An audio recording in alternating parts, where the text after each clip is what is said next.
বলে আসছিলাম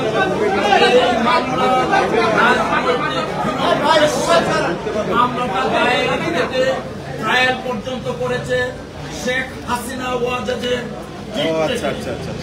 আমরা এও বলেছিলাম জনাব তারেক রহমান সাহেব কোন অবস্থাতেই এই মামলায় কোন সময়ে সংশ্লিষ্ট ছিলেন না, কিন্তু শেখ হাসিনা ওয়াজেদ তার রাজনৈতিক প্রতিদ্বন্দ্বীকে রাজনৈতিকভাবে ঘায়েল করতে না পেরে মামলার আশ্রয় নিয়ে জনাব তারেক রহমান সাহেবের ইমেজকে দেশে এবং আন্তর্জাতিক পরিমণ্ডলে প্রশ্নবিদ্ধ করার জন্য ট্রায়ালটা কন্টিনিউ করেন।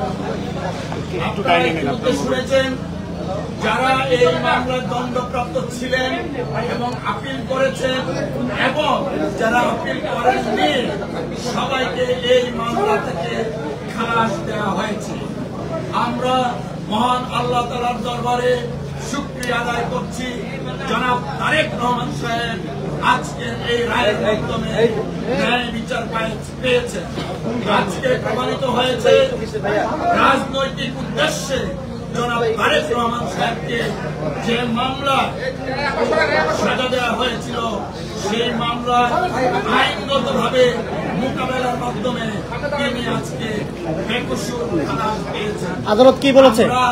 আরেকটা কথা একটু বলতে চাই, তা হলো প্রথমেই বলেছি গত 2 দশক যাবৎ 21শে আগস্টের মামলাটা বাংলাদেশের রাজনীতিতে ডমিনেট করছিল এবং সম্পূর্ণভাবে শেখ হাসিনা এবং আওয়ামী লীগের নেতাদের প্রপাগান্ডার শিকার হয়েছিলেন জনাব তারেক রহমান সাহেব।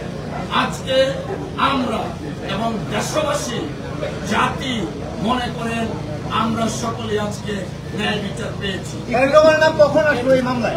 তারেক রহমান সাহেবের নামটা এসেছিল, আপনারা জানেন 4টা চার্জশিট দেওয়া হয়েছিল, 3টা চার্জশিট, ইভেন 111-এর সময় একটা চার্জশিট দেওয়া হয়েছিল, সেই চার্জশিটে তারেক রহমান সাহেবের নাম ছিল না। শেখ হাসিনা ওয়াজেদ যখন ক্ষমতায় আসলেন তখন আব্দুল কাহার আকন্দকে নিয়োগ করে 4র্থ চার্জশিট দেন, সেই চার্জশিটে জনাব তারেক রহমান সাহেবকে রাজনৈতিক উদ্দেশ্যে এই মামলা ইনক্লুড করা হয়। আজকে মহামান্য আদালত এই যে 4র্থ চার্জশিট এবং মুফতি হান্নানের 2য় স্বীকারোক্তিমূলক জবানবন্দির ভিত্তিতে যে চার্জশিটটা দেওয়া হয় সেই চার্জশিটটা আইন বহির্ভূত ছিল। সিআরপিসি এবং এভিডেন্স অ্যাক্টে এই চার্জশিটের কোনো আইনগত ভিত্তি নাই, তাই এই চার্জশিটে যারা অন্তর্ভুক্ত ছিল তারা এই মামলা থেকে খালাস পেয়েছে।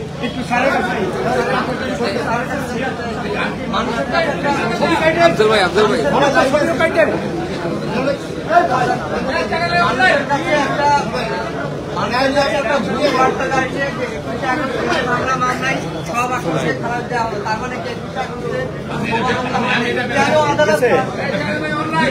অবৈধ বলছিলেন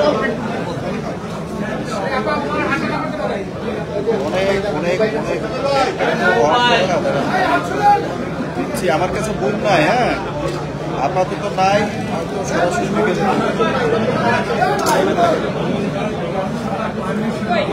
কিছু করার নাই।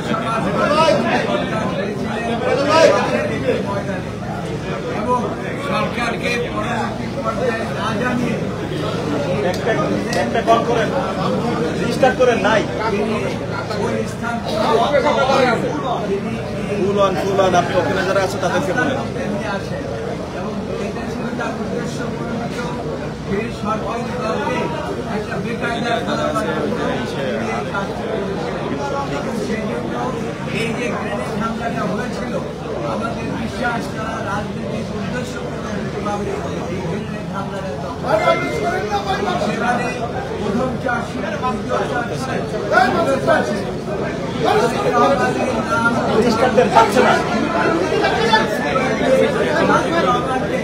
আব্দুল কাহার আটকে দিয়ে এই মামলার মধ্যে সংযুক্ত করেন এবং সংযুক্ত করে তাকে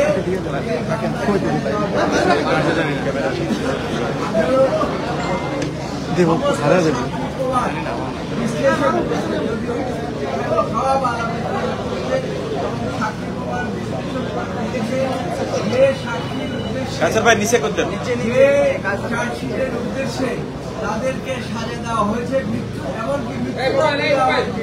এই মৃত্যুদণ্ড এই মিজান ভাই আপনি ধরেন না সেখানে 51 ডিএনআরের কথা বলা হয়েছে এবং সেখানে পরিষ্কার বলা হয়েছে যে ডাইরেক্ট করে কাউকে মৃত্যুদণ্ড দেওয়া যায় না এবং সেখানে আজীবন